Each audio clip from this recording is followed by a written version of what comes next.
Paz y bien, hermanos. Jesús con el látigo purificando la casa de su Padre Dios.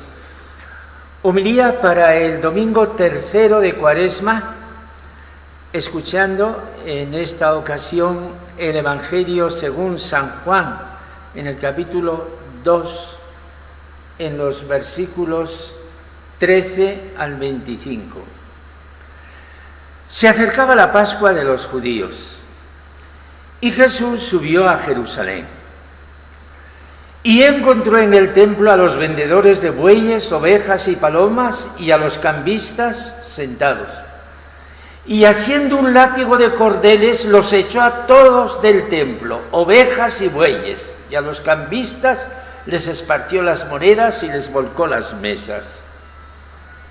Y a los que vendían palomas les dijo: quitad esto de aquí, no convirtáis en un mercado la casa de mi Padre.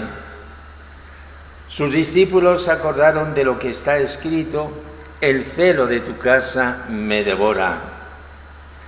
Entonces intervinieron los judíos y le preguntaron: ¿qué signos nos muestras para obrar así? Jesús contestó: destruid este templo y en 3 días lo levantaré. Los judíos replicaron: 46 años ha costado construir este templo y tú lo vas a levantar en 3 días. Pero él hablaba del templo de su cuerpo. Y cuando resucitó de entre los muertos, los discípulos se acordaron de que lo había dicho y creyeron a la Escritura y a la palabra que había dicho Jesús. Mientras estaba en Jerusalén por las fiestas de Pascua, muchos creyeron en su nombre viendo los signos que hacía. Pero Jesús no se confiaba a ellos porque los conocía a todos y no necesitaba el testimonio de nadie sobre un hombre, porque él sabía lo que hay dentro de cada hombre. Palabra del Señor.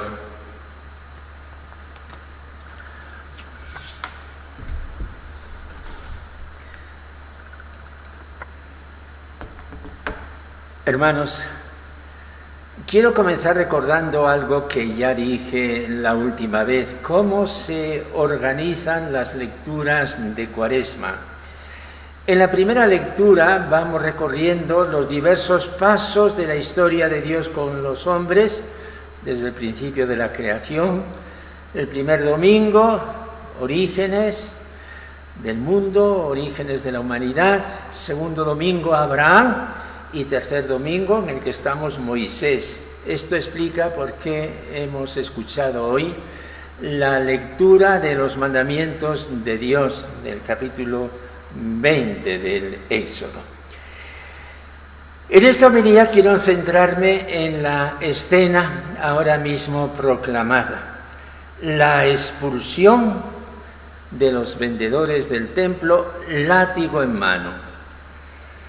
Los evangelios sinópticos, es decir, San Mateo, San Marcos, San Lucas, ponen esta escena al final de la vida de Jesús, en la Semana Santa, y el episodio del templo, las palabras que Jesús ha dicho van a ser ocasión de acusación en el juicio con las autoridades judías.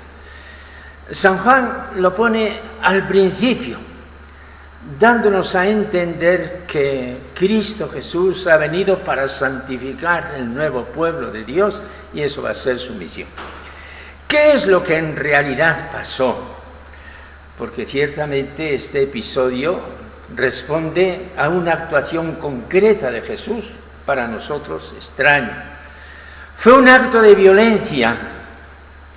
¿Autoriza Jesús el uso de las armas para corregir los abusos que se pueden dar en la sociedad humana? Es una vieja pregunta que desde hace siglos se han hecho los moralistas. ¿Se puede matar al dictador, al tirano, para que el pueblo quede en paz? Si queremos averiguar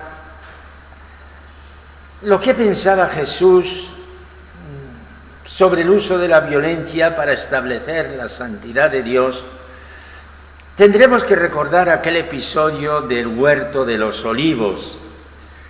Vino un pequeño batallón con palos y armas, por lo que pudiera ocurrir.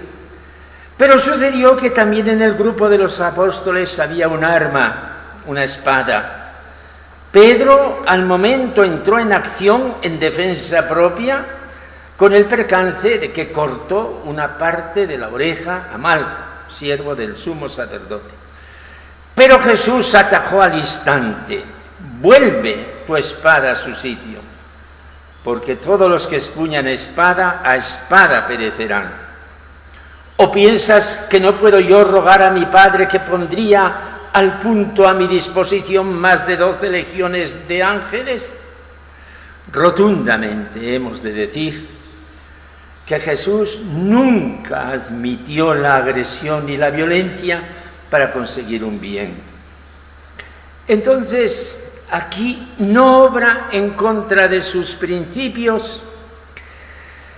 Jesús, en un momento de exaltación, como de furia divina, incontenible, arremete contra aquel mercado que lo considera una profanación de la casa de Dios, de la casa de mi Padre.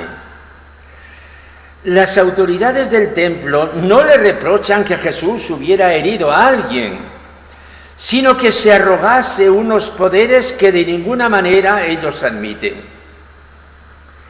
Ese mercado en el templo, más bien en la plaza del templo, por donde transitaban judíos y gentiles, se había hecho siempre, y la policía del templo no tenía obstáculos para que se siguiera haciendo. Allí se cambiaba moneda, porque el tributo al templo se tenía que pagar con moneda judía. Allí se vendían animales para ser sacrificados. No era una feria popular de ganado, sino que era una venta de reses, de terneros, corderos, para el sacrificio. Todo esto estaba de acuerdo con las tradiciones judías, pero Jesús, apropiándose de una autoridad que Dios mismo le otorga, desata su ira contra aquel mercado, porque la casa de mi Padre es casa de oración para todos los pueblos. Así lo había dicho el profeta. Ciertamente hay un choque frontal de religión, la religión de los judíos y la religión de Jesús. Jesús está anunciando con este gesto profético cómo quiere Él la comunidad de Dios. Vosotros seréis santos porque yo soy santo. Reiteradamente se dice esto en el Antiguo Testamento, especialmente en el libro del Levítico. Jesús ve que esto es una profanación de la santidad divina. Hermanos, el templo de Dios es la comunidad que Jesús quiere crear con el sacrificio de su vida. Esto es lo que a Jesús le importa, una comunidad santa. Como decimos al celebrar la Eucaristía, en una de las oraciones, después de la consagración, nos haces dignos de estar en tu presencia. Somos dignos de estar en la presencia de Dios. Somos pecadores, pero Jesús nos hace santos con su presencia y con la unión a su persona. Por este motivo, si nos reconocemos como cristianos, debemos desechar con energía todo lo que sea pecado y de ninguna manera aceptar que no importa, que todos tenemos que comprendernos. No es así. Al apóstol Pablo le ha llegado la noticia de un escándalo gravísimo que ha ocurrido en Corinto.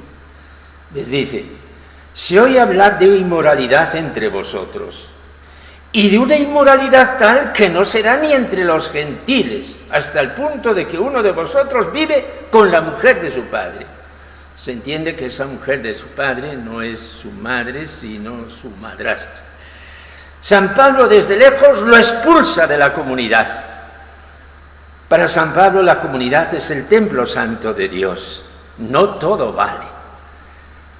Dios quiere purificar a su santa iglesia y quiere comenzar por el corazón de cada uno de nosotros. La verdadera religión no es una religión de prácticas externas. Hermanos, estamos en Cuaresma, ayunos, abstinencias.